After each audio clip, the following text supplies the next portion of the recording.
Restoring the Father's name Yahweh.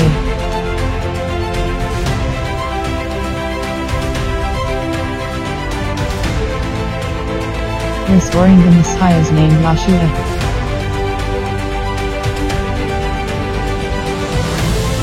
Re-establishing Torah covenant.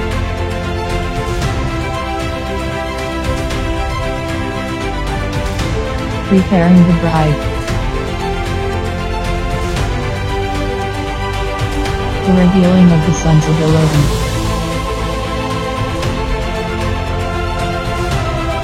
Prophecy.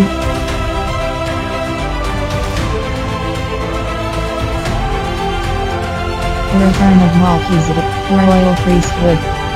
Elijah's school of the prophets.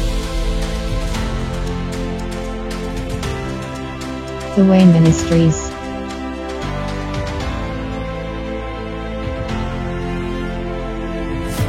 A return to the Philadelphian spirit.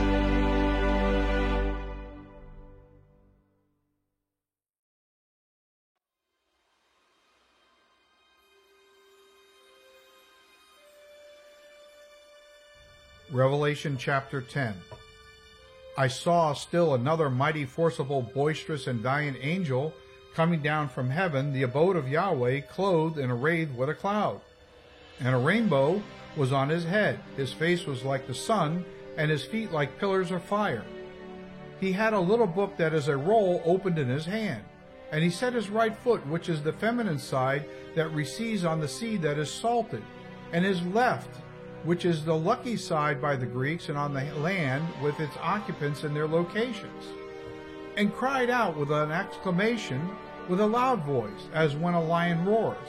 When he cried out, 7 thunders uttered their voices to articulate a disclosure.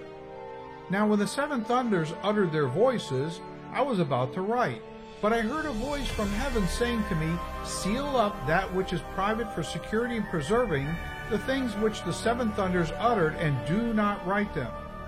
And the angel whom I saw standing on the sea that is salted and on the land with its occupants in their locations raised up his hand to heaven, that is the abode of Yahweh, and swore a declared oath by him who lives forever and ever, who created heaven and the things that are in it, the earth, the things that are in it, the sea, the things that are in it, that there should be delay which designates a fixed special occasion no longer. But in the days of the sounding of the 7th angel, when he is about with expectation to sound a reverberating blast, the mystery of silence imposed by initiation into religious rites of Yahweh would be finished, to discharge a debt to be paid, as he declared the good news gospel through evangelizing to his servants, who are a voluntary slave of subserviency, the prophets, who are inspired poetic foretellers.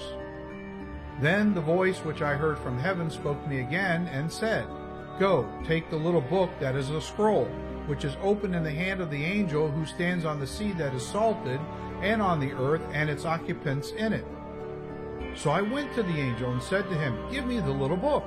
And he said to me, Take and eat it, and it will make your stomach bitter as wormwood, but it will be as sweet without salt as honey in your mouth. Then I took the little book out of the angel's hand and ate it, and it was as sweet as honey without salt in my mouth. But when I had eaten it, my stomach became bitter as wormwood.